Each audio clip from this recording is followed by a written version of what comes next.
샬롬. 예, 반갑습니다.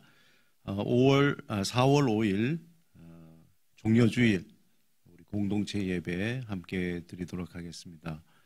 이 시간에 하나님 앞에 침묵으로 나가시겠습니다.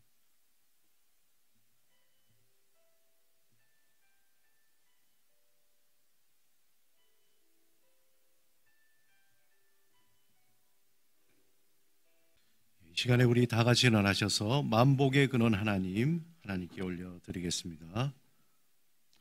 만복의 근원 하나님, 온 백성 찬송 드리고 저 천사여 찬송하세.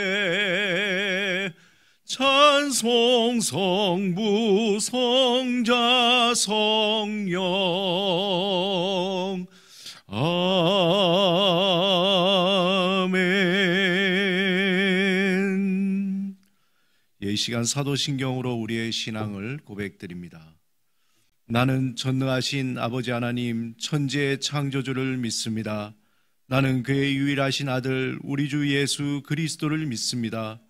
그는 성령으로 잉태되어 동정녀 마리에게서 나시고 본디오 빌라도에게 고난을 받아 십자가에 못 박혀 죽으시고 장사된 지 사흘 만에 죽은 자 가운데서 다시 살아나셨으며 하늘에 오르시어 전능하신 아버지 하나님 우편에 앉아 계시다가 거기로부터 살아있는 자와 죽은 자를 심판하러 오십니다.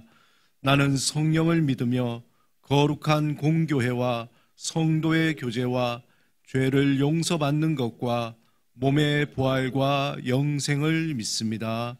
아멘.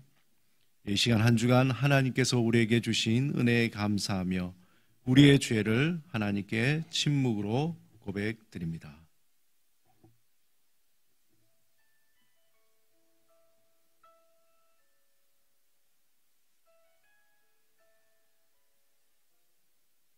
우리 하나님께서 주시는 사제의 말씀입니다. 악인은 그의 길을, 불의한 자는 그의 생각을 버리고 하나님께로 돌아오면 그가 긍휼히 여기시고 너그럽게 용서하시리라. 아멘. 고백의 찬양 하나님께 올려드립니다. 나 이제 왔으니 내 집을 찾아 주여 나를 받으사 맞아주소서.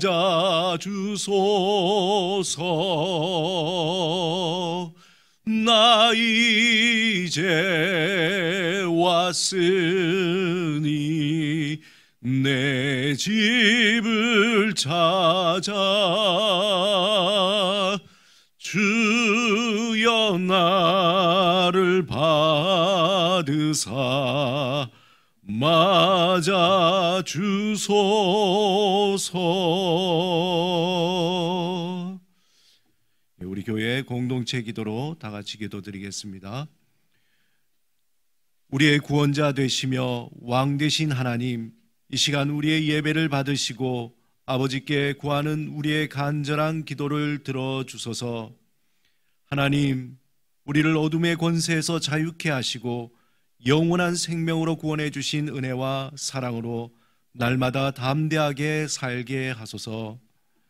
주님, 우리를 위해 죽으신 주의 사랑과 헌신을 기억하며 십자가에 달려 죽기까지 하나님의 뜻을 따라 순종하신 주를 찬양합니다. 하나님, 코로나19로 연기된 학업 일정과 경직된 사회적 분위기를 풀어낼 수 있는 지혜와 방안들을 신속히 마련되도록 위정자들에게 지혜와 명철을 주소서. 주님, 코로나19로 삶의 기반이 흔들리는 소상공인들과 취약계층에게 더욱 충분한 경제적인 지원이 이루어질 수 있도록 다양한 대책들이 실행될 수 있게 하소서. 하나님, 우리의 가정을 돌보시고 우리의 믿음을 견고하게 하시며 사순절을 보내며 하나님을 향한 갈망함과 겸손함으로 살게 하소서. 주님, 한국교회가 이 땅의 어려움에 함께 동참하며 기도와 다양한 헌신으로 지역사회를 품고 하나님의 선한 영향력을 전하는 온전한 공동체가 되게 하소서. 주여, 우리를 불쌍히 여기시며 우리에게 자비를 베푸시고 우리의 기도를 들어주소서. 아멘. 자리에 앉으시기 바랍니다. 이 시간에 준비하신 예물 우리 하나님 앞에 올려드리겠습니다. 내게 있는 향유오가 주께 가져와 그 발 위에 입 맞추고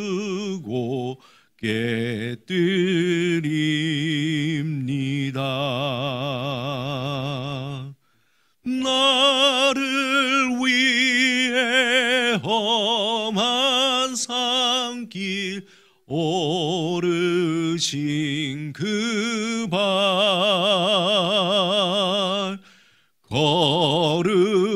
걸음마다 그 신사랑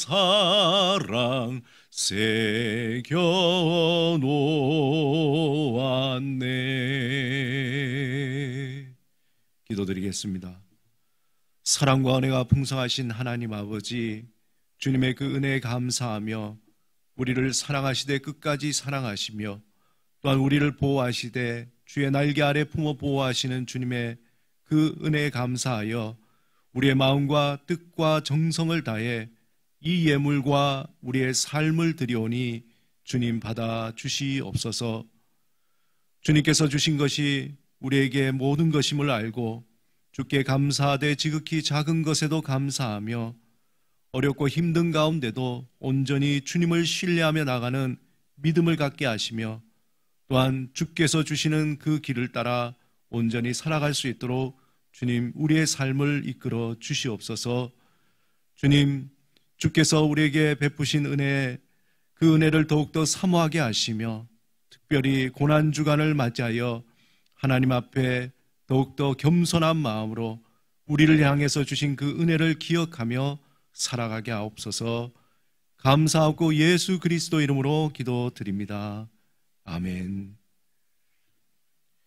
오늘 하나님께서 우리에게 주시는 말씀은 마가복음 14장 32절에서 42절 말씀입니다. 마가복음 14장 32절에서 42절 말씀 제가 봉독하겠습니다.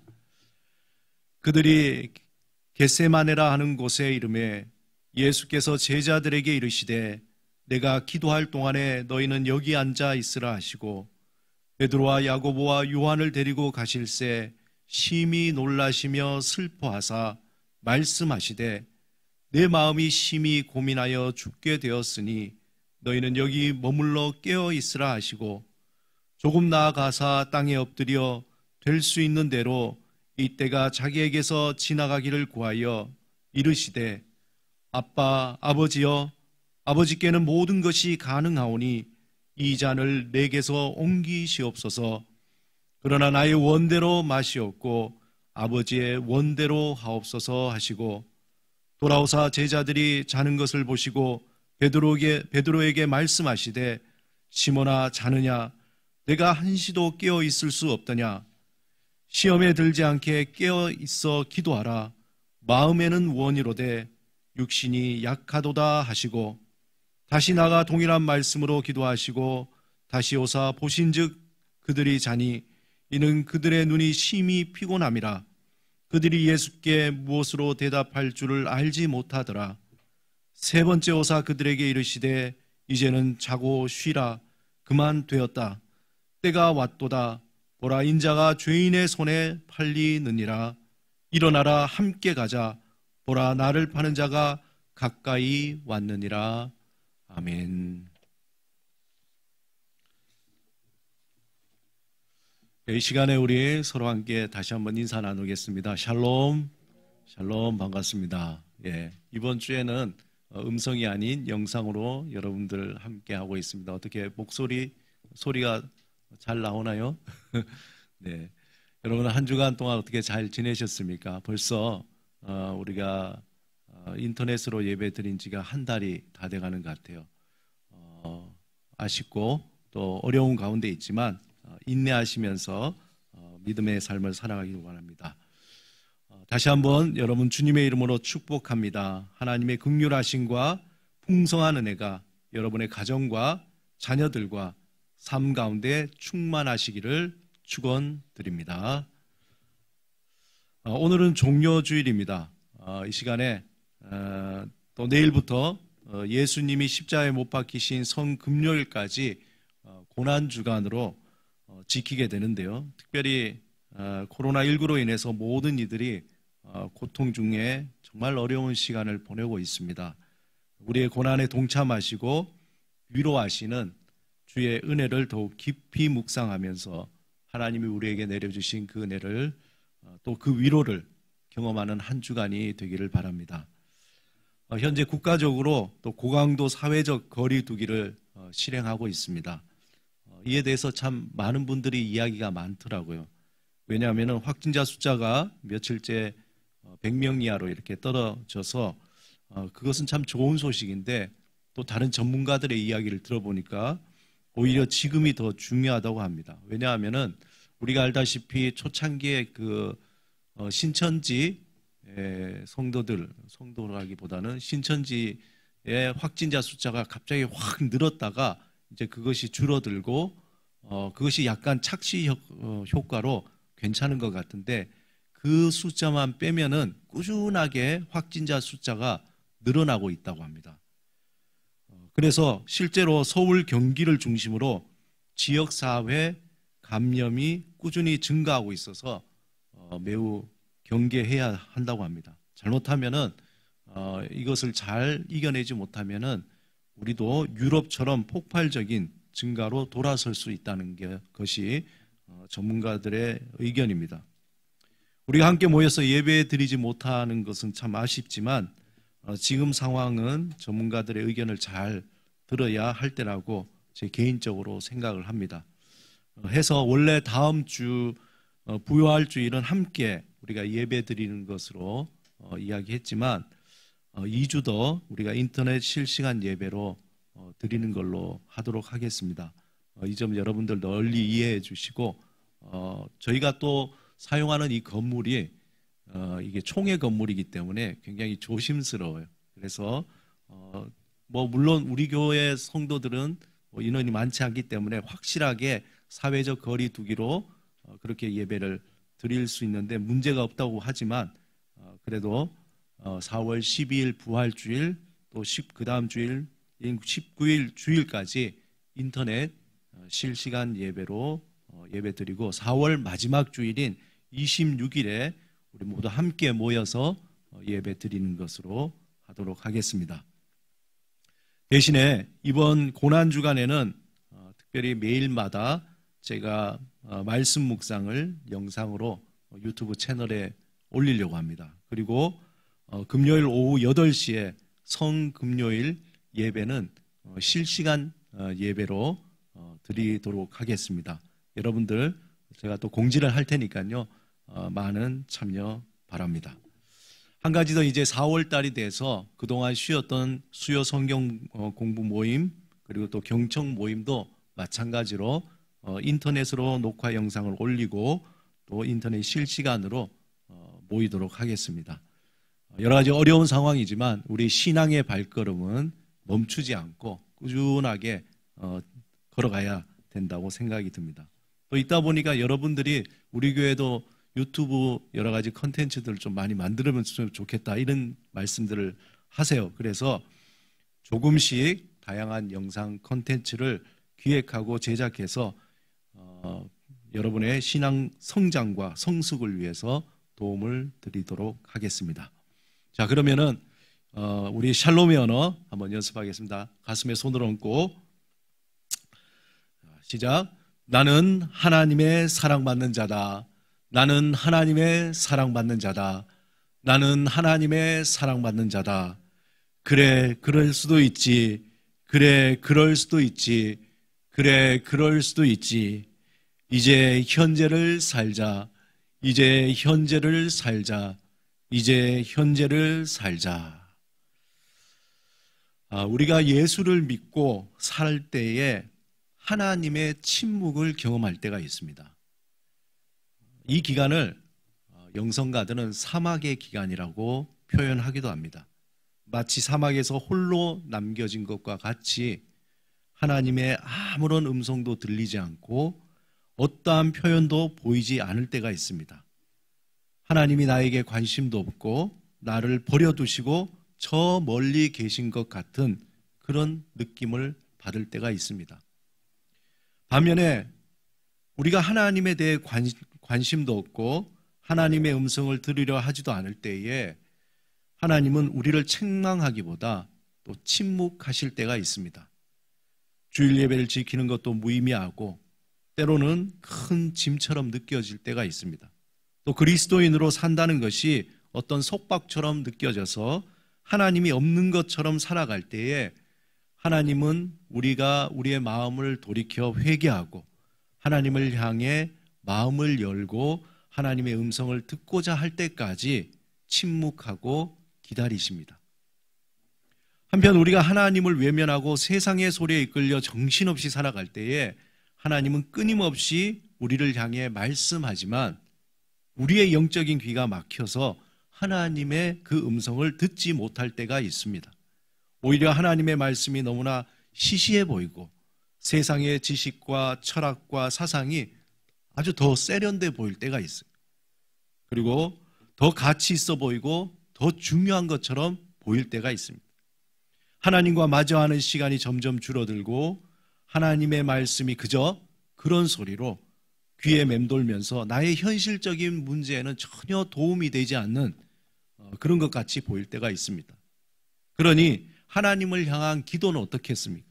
그냥 넋두리 같고 허공에 대고 그저 잘 될 거야 라는 소위 희망 고문처럼 여겨질 때가 있습니다. 유명 강사의 한마디 한마디가 너무나 주옥같이 귀에 쏙쏙 들어오고 경제적인 동향을 설명하는 전문가의 말에 귀를 쫑긋하게 세워서 듣게 됩니다. 정치 전문가의 말을 들으면 내가 마치 알지 못했던 그런 새로운 세계를 보듯이 나도 모르게 점점 그들의 말에 빠져들게 됩니다. 서점에 꽂혀 있는 책을 보면 다 읽어야 할 것 같고 또 새로운 정보, 새로운 상품, 새로운 트렌드에 매우 신속하게 파악하고 알아야 한다는 중압감이 들 때가 있습니다. 그리고 사람들이 말하는 것에 굉장히 집중하게 됩니다. 사람들이 말하는 내용, 사람들이 누군가를 평가하는 것, 사람들 사이에 유행하는 말들, 사람들이 중요하게 여기는 것에 대해서 관심을 갖게 됩니다.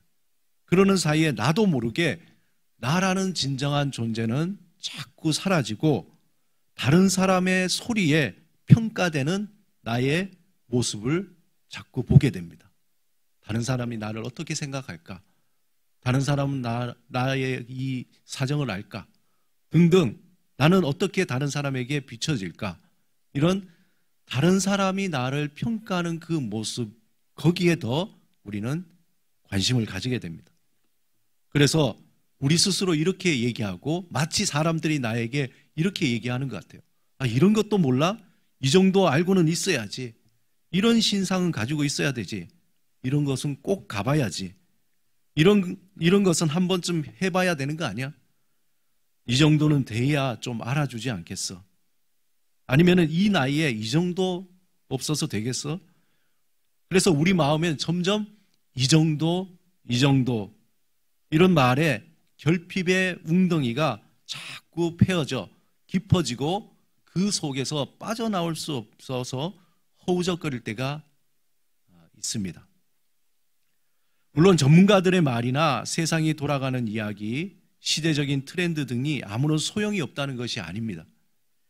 중요한 것은 하나님과 함께하는 시간이 없이 행해지는 것은 마치 바다를 항해하는 배가 가야 할 목적지 없이 무작정 항해하는 거죠. 열심히 바다에 떠서 그곳을 항해하지만 어디로 가야 하는지 목적지가 없어서 그냥 방황하게 되는 겁니다. 날마다 바쁘게 수고하고 애를 쓰지만 결국 솔로몬의 고백처럼 돌아보니까 헛되고 헛되며 헛되고 헛되니 모든 것이 헛되도다. 그렇게 후회하게 됩니다. 이것이 성경이 우리에게 들려주는 지혜이며 경고입니다. 우리가 예수를 믿고 산다는 것은 예수 그리스도가 나의 구원자요, 나의 인생의 주인으로 모시고 산다는 것을 의미합니다. 즉, 인생을 막 사는 것이 아니라 주님께서 우리에게 가르쳐 주신 삶을 따라서 산다는 겁니다. 그것을 삶의 우선순위와 가치를 두고 산다는 거죠.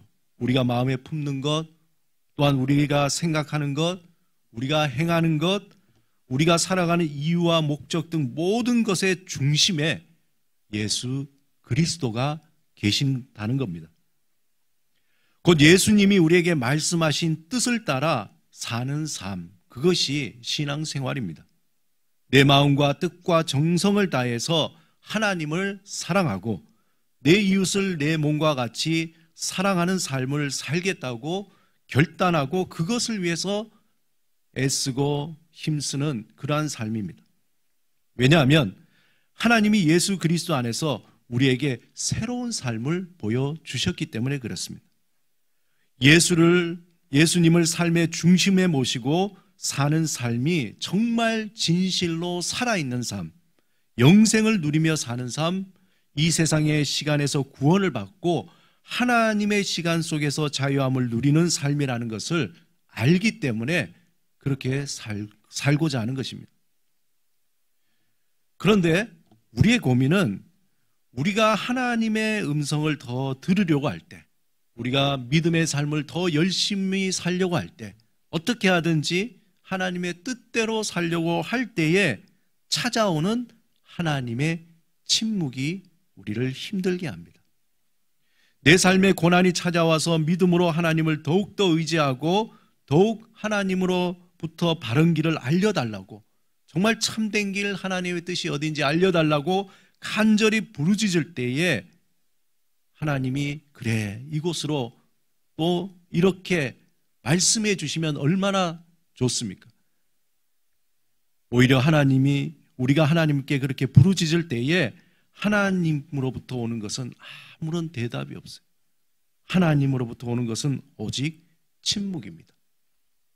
우리가 하나님을 외면하거나 무시하는 것이 아니고 오히려 하나님의 뜻을 더욱더 찾고자 따르려고 할 때에 오는 침묵, 특히 우리의 삶의 거친 풍랑과 같은 고난이 밀려왔음에도 불구하고, 그럼에도 불구하고 믿음으로 모든 고통과 절망을 이겨내기 위해서 하나님께 간절히 간구하지만 하나님은 아무런 응답이 없고 마치 하나님은 나를 버리고 떠나 저 멀리 나에게 등을 돌리고 계신 것 같을 때, 그때 우리의 믿음에는 심한 흔들림이 있습니다.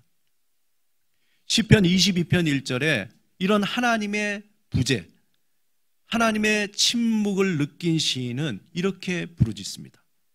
내 하나님이여, 내 하나님이여, 어찌 나를 버리셨나이까?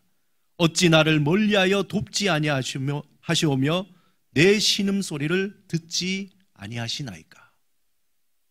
우리 인생의 마디마디에 이런 사막이 우리를 기다리고 있습니다.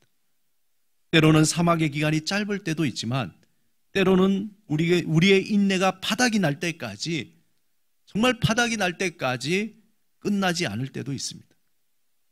나의 인생에 불쑥 찾아온 이런 사막의 기간을 지나고 나면 우리에게 새로운 하나님의 음성이 들리기 시작합니다. 어린아이가 말을 배우듯이 하나님의 새로운 언어를 배우고 대화하여 이전에 알지 못했던 하나님을 알게 됩니다. 그토록 오랫동안 나에게 말씀하지 않으셨던 하나님의 그 침묵이, 또 나를 버리고 응답하지 않은 하나님의 무관심이, 그것이 침묵이 아니고 무관심이 아니라 하나님이 우리에게 다가오고 말씀하시는 새로운 대화의 방법이라는 것을 나중에서야 우린 깨닫게 됩니다. 구약에 나오는 욥은 어느 날 자신에게 갑자기 찾아온 칠흑같이 어두운 고통의 터널 속에서 침묵하시는 하나님이 정말 자신을 버린 것이 아닌가 하는 그러한 고민에 빠지게 됩니다. 그리고 그 고통이 끝난 후에 자신에게 새롭게 다가오시는 그 하나님, 구체적으로 하나님의 그 대화를 새롭게 발견하게 됩니다. 그는 이렇게 고백합니다. 욥기 42장 5절에 내가 주께 대하여 귀로 듣기만 하였사오나 이제는 눈으로 주를 배움나이다. 내가 주께 대하여 귀로 듣기만 하였사오나 이제는 눈으로 주를 배움나이다. 그는 이전보다 더욱 선명하게 하나님을 알게 된 것입니다. 여러분, 우리는 흔히요, 우리는 욥의 그 고백, 그 뒤에 나오는 구절에 관심이 많아요. 그 뒤에 어떤 구절이냐면 여호와께서 욥의 말년에 처음보다 더 복을 주시니. 이러한 고난이 있고 난 뒤에 욥도 정말 이전보다 더 많은 물질적인 또 여러 가지 풍요로운 복을 받았으니까 이제 우리도 그런 복을 받겠지. 거기에 우리의 관심이 가는 것이 너무 자연스럽습니다. 그런데 우리가 욥을 한번 생각해 보세요. 욥에게 있어서 진정한 복은 그가 그 이후에 하나님께서 베풀어 주셨던 그 풍성한 물질적인 복이 아니라 자신에게 새롭게 다가오신 하나님을 보게 되었다는 것이 그에게 있어서 진정한 복임을 깨닫게 된 겁니다. 생각해 보면은 긴 고통의 시간 속에서 모든 것을 잃어버렸던 욥에게 이전보다 더 많은 재산, 자녀들, 정말 140년을 더 사는 장수가 무슨 의미가 있을까요? 언제나 그에게 가진 그 모든 것이 하나님이 거두시면은 순식간에 사라져버릴 안개와 같은 것임을 그 누구보다 잘 알고 있었던 욥이기 때문에 그러한 것들은 아무런 의미가 없었던 겁니다. 아무런 소리도 없고 어떤 것도 볼 수 없었던 인생에서 그 사막의 긴 침묵을 통과한 욥에게는 그 모든 것이 잠깐 있다가 사라질 것, 아무런 의미가 없었던 것입니다. 그것보다 욥은 영원히 변함없이 그와 함께 하시는 하나님을 아는 것이, 정말 이전보다 더 깊이 하나님을 깨달은 것이, 그것이 참된 복임을 그는 확실히 알게 되었습니다. 다시 말해서 하나님의 침묵을 통해서 정말 하나님이 나를 사랑하시는구나, 정말 하나님이 나를 보호하시는구나, 정말 하나님이 이 세상을 다스리시고 살아계시는구나, 이것을 알게 된 것이 욥에게 있어서 가장 큰 복이었던 것입니다. 오늘 본문에서 예수님의 마음은 어떠했을까요? 겟세마네 동산에서 기도하시던 예수님의 마음은 어떠했을까요? 흥미롭게 겟세마네라는 이 곳은 원래 올리브유를 짜는 틀이 있었던 곳입니다. 어떻게 보면 겟세마네라는 그 지명 자체가 죽음 앞에 서 있는 직면한 예수님이 마치 올리브 열매가 되어서 그 틀에서 짓이겨져 기름을 짜듯이 땀방울이 빗방울이 되어 고통의 순간을 보여주는 아주 좋은 표현입니다. 오늘 본문 34절 36절에 말씀하시되 내 마음이 심히 고민하여 죽게 되었으니 너희는 여기 머물러 깨어 있으라 하시고 조금 나아가사 땅에 엎드려 될 수 있는 대로 이때가 자기에게서 지나가기를 구하여 이르시되 아빠 아버지여, 아버지께는 모든 것이 가능하오니 이 잔을 내게서 옮기시옵소서. 그러나 나의 원대로 마옵시고 아버지의 원대로 하옵소서 하시고. 이 장면은 마태복음 26장 36절에서 46절에, 누가복음 22장 39절에서 46절에도 나옵니다. 이 마태복음에서는 예수님이 얼굴을 땅에 대시고 엎드려 기도하여 이르시되, 이렇게 간절한 표현이 되어 있어요. 한번 여러분들 상상을 해보세요. 예수님께서 기도하실 때 그냥 우리가 성화에서 나오는 것처럼 다소곳하게 기도하신 것이 아니었을 겁니다. 정말 죽음 앞에 있을 때 내가 이 길을 가야 되느냐, 정말 어떻게 하면 이 길을 갈 수 없을까 하는 그 간절함 속에서 얼굴을 땅에 대시고 엎드려서 하나님 앞에 기도하시는 그러한 모습입니다. 십자가의 죽음을 앞두고 기도하시던 예수님의 그 모습, 마태, 마가, 누가복음에서 그 고통의 순간, 그 절절한 순간을 동일하게 그리고 있습니다.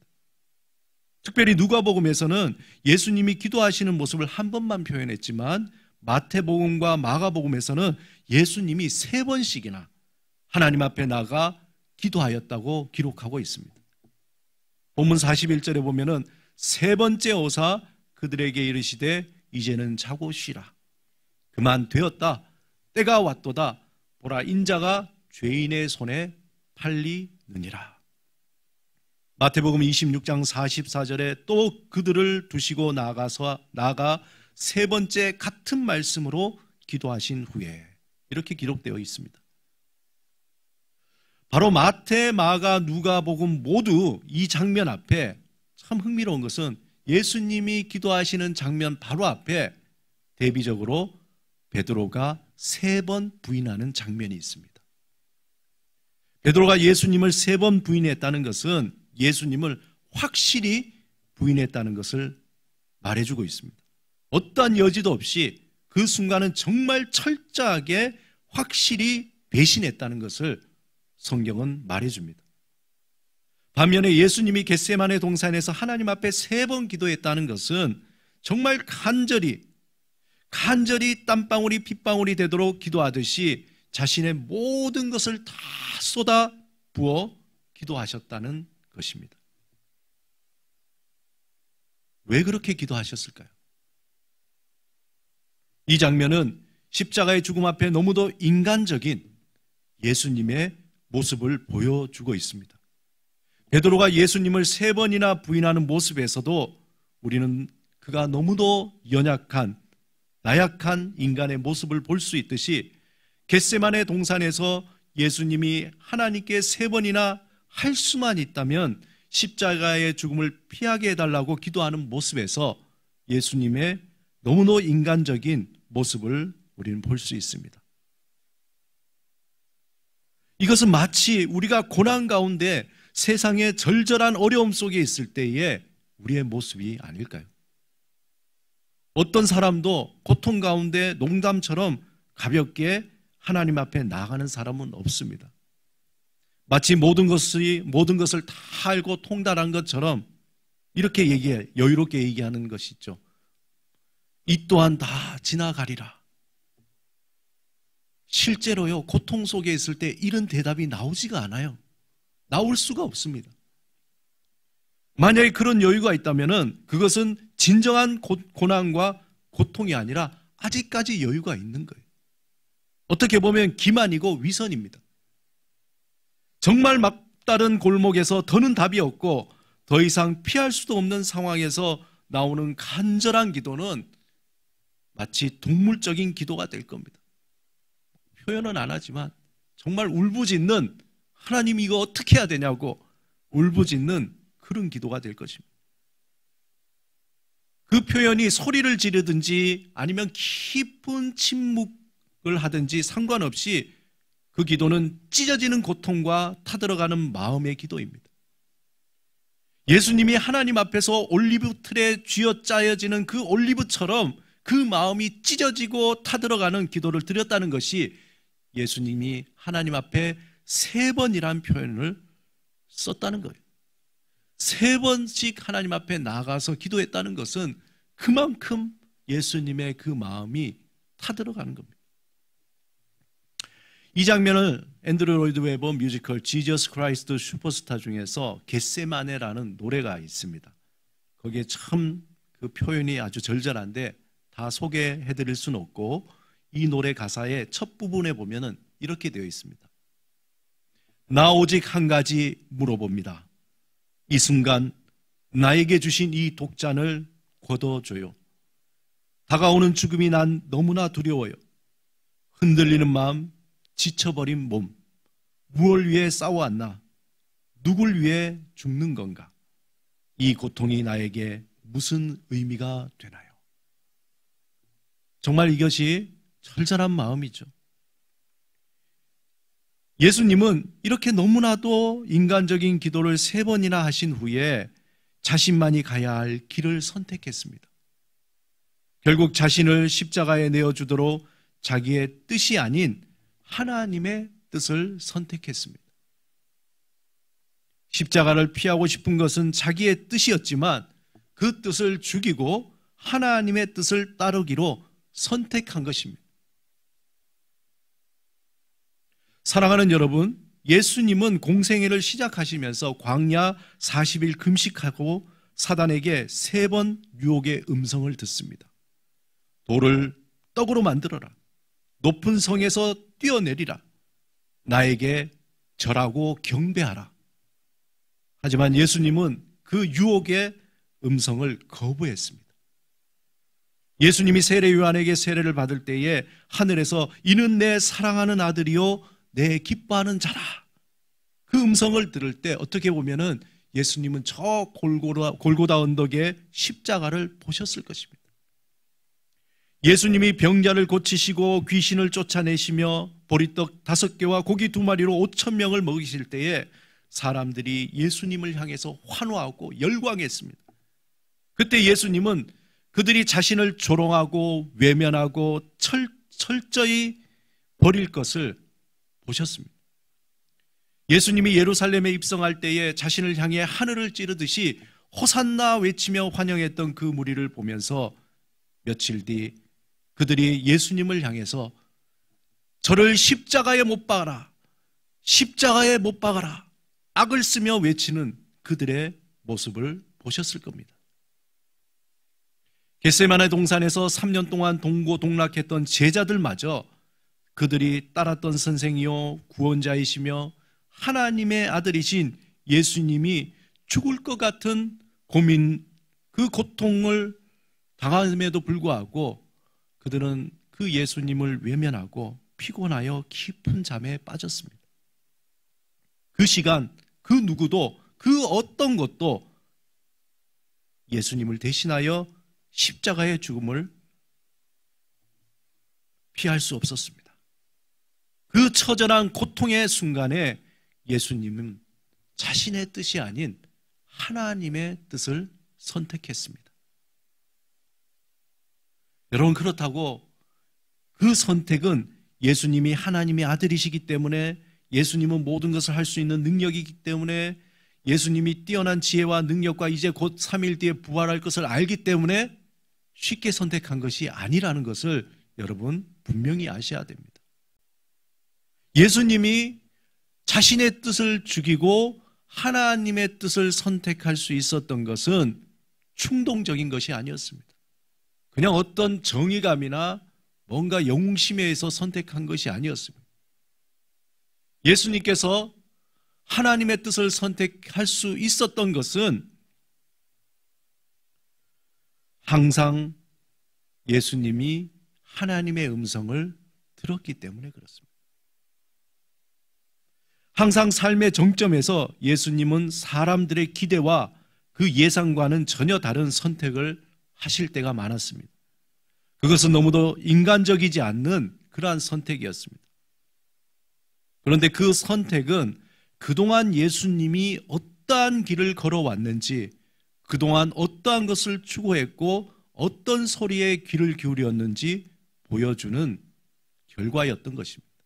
어떻게 보면 겟세마네 동산에서 자신의 그 죽음 앞에 자기의 뜻이 아닌 하나님의 뜻을 선택한 것은 예수님께서 그동안 어떻게 선택하고 무엇을 듣고 어떻게 걸어왔는지에 대한 정점이라는 것입니다.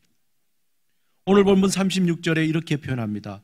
이르시되 아빠 아버지여, 아버지께서는 모든 것이 가능하오니 이 잔을 내게서 옮기시옵소서. 그러나 나의 원대로 마시옵고 아버지의 원대로 하옵소서 하시고. 사랑하는 여러분, 예수님은 우리에게 나를 따라오려거든 어떠한 삶을 살아야 하는지 겟세마네 동산에서 그 가장 극명한 모습을 보여주셨습니다. 우리는 삶에서 이것이냐 저것이냐 늘 선택의 순간에 놓이게 됩니다. 어떤 음성을 들어야 하는지, 그리고 어떤 것을 선택해야 하는지 항상 그 기로에 서 있습니다. 그 선택은 누가 대신 할 수 있는 것이 아닙니다. 우리 어떤 중요한 결정을 두고 사람들에게 묻죠. 또 조언을 구합니다. 목사님 이거 어떻게 하면 좋겠습니까? 아니면 그 분야의 전문가나 경험이 많은 분들에게 가서 이거 어떻게 결정하면 좋겠습니까? 저도 조언할 수 있고, 아니면은 전문가도 조언할 수 있고, 경험이 풍부한 사람도 조언은 할 수 있지만 결정은 할 수가 없습니다. 그 결정은 누가 해야 되느냐? 본인이 해야 되는 거예요. 본인 스스로. 그 누구도 대신할 수 없습니다. 결국 그 결정은 우리 자신이 선택을 해야 합니다. 우리는 그 선택을 통해서 그 다음의 삶을 이어가게 됩니다. 내가 무엇을 선택하는가에 따라 그 다음을 이어가게 됩니다. 그런데 대부분 우리의 선택은 베드로처럼 너무나 인간적인 나약한 선택을 한다는 것이 우리의 큰 연약함입니다. 마치 영화 침묵에 보면은 배교를 밥 먹듯이 하고 다시 용서를 밥 먹듯이 받던 기치로처럼 사는 모습이 우리의 모습이라고 볼 수 있습니다. 우리는 본능적으로 내가 살기 위해서, 나의 유익을 위해서 전적으로 나를 위한 선택을 할 때가 너무나 많습니다. 지극히 상식적이고 또 이것은 지극히 인간적이고 또 지극히 당연한 것이라 보입니다. 우리의 그 선택의 인간적인 연약함에 있어서이지만 또한 우리가 무엇을 듣고 무엇을 추구하며 살아왔는가를 보여주는 우리의 선택, 무엇을 선택했는가가 우리가 그동안 무엇을 듣고 무엇을 추구하며 살았는지에 대한 열매가 된다는 것입니다.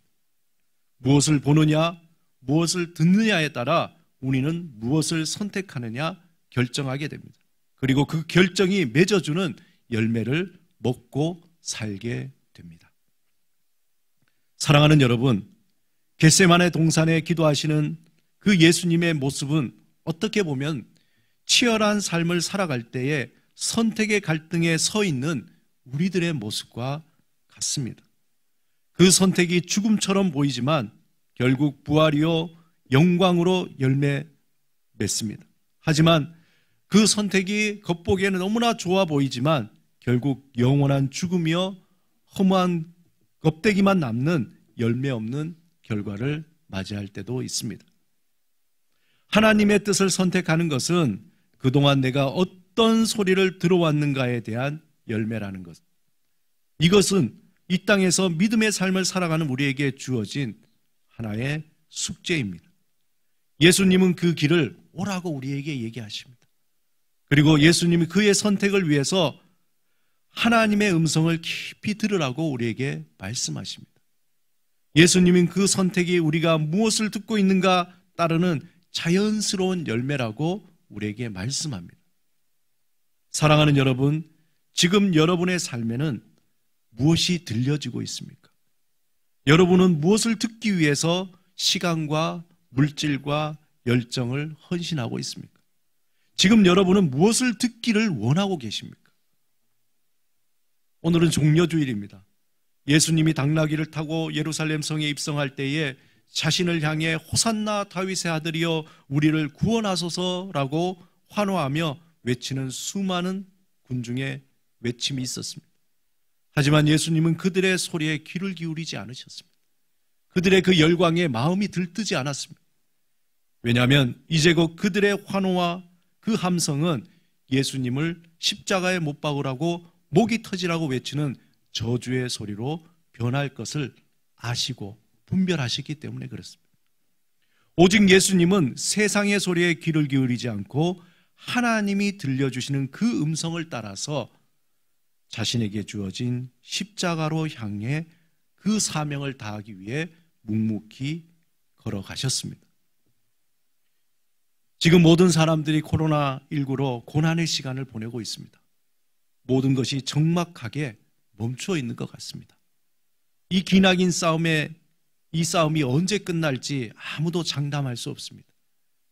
아마 어쩌면 앞으로 우리는 이전에 경험해보지 못했던 일들을 겪어야 될지도 모릅니다. 이러한 상황은 어떻게 보면 그동안 인간이 자연에 대한 잘못된 선택의 결과라고 볼 수도 있습니다.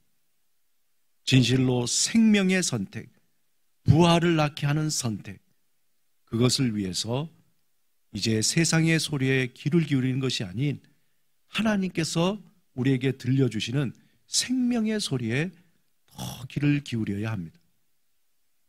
이제 고난주간이 이 한 주간을 보내면서 우리 자신을 돌아보는 그런 시간이 됐으면 좋겠습니다.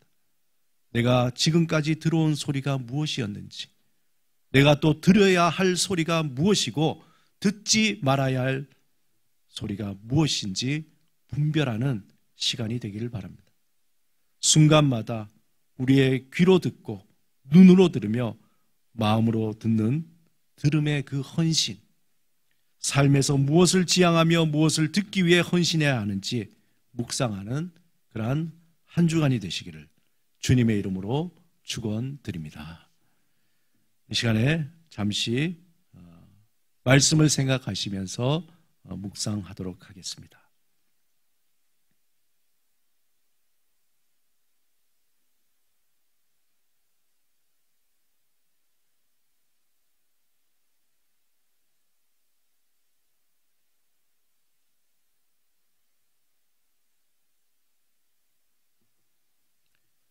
하나님 아버지, 세상의 수많은 소리 가운데 하나님께서 우리에게 들려주시는 그 생명의 소리, 그 구원의 소리, 그 부활의 소리를 듣게 하여 주옵소서. 우리의 시간과 또 우리의 열정과 우리의 모든 것을 다하여 그 소리를 듣기 위해 힘쓰는 우리의 삶, 그 신앙의 삶이 되게 하여 주옵소서. 예수 그리스도 이름으로 기도드립니다. 아멘. 이 시간 우리 파송 결단하도록 하겠습니다. 사랑하는 성도 여러분, 하나님이 우리를 향해 원하시는 삶은 지금 여기에서 임하시는 하나님을 바라보며 어떤 상황에도 불구하고 감사와 찬양의 신앙을 가지는 것입니다. 날마다 하나님 품 안에서 침묵과 경청과 분별로 평안의 삶을 누리며 살기를 바랍니다. 주여, 삶의 어떤 상황에도 하나님을 향한 감사와 찬양과 경청과 분별을 잊지 말게 하옵소서. 기도하겠습니다. 여호와는 내게 복을 주시고 너를 지키시기를 원하며 여호와는 그의 얼굴을 내게 비추사 은혜 베푸시기를 원하며 여호와는 그 얼굴을 내게로 향하여 드사 평강 주시기를 원하노라. 아멘.